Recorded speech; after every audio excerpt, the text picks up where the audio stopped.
یوم عاشورہ کا روزہ پہلے فرض تھا۔ رمضان شریف کے روزے فرض ہونے کے بعد یوم عاشورہ کا روزہ جو ہے نا اس کی فرضیت منسوخ ہو گئی۔ تو روزہ عاشورہ کا ہے اور وہ عاشورہ کس کو 10 کو کہتے ہیں۔ اب 10 کا تو روزہ نہ ہو، عاشورہ کا روزہ کیسے ہوا؟ وہ تو 9 کا روزہ ہوا۔ عاشورہ کا تو روزہ نہ ہو، روزہ ہو 9 کا، یہ تو پھر صوم تاسع ہے، صوم عاشورہ نے۔ جب وہاں وہ کہتے تھے کہ یہ یوم عرفہ کا روزہ ہے،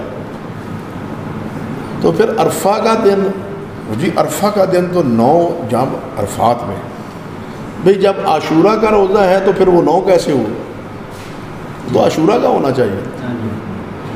ایک طرف آپ عاشورہ کہتے ہیں، ایک طرف آپ 9 اس کی بجائے کہتے ہیں، دونوں میں کیا توافق ہے؟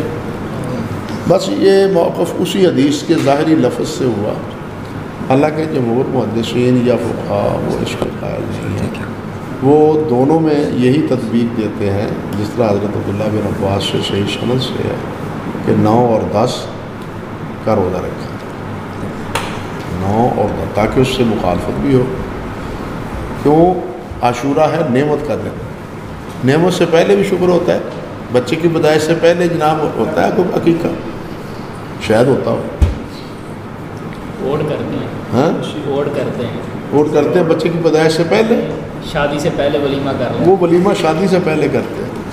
اصل میں وہ مسئلہ وہ جنوں اسی آنے نا میل دی روٹی، وہ میل کی روٹی کو ولیمہ سمجھ لیتے ہیں۔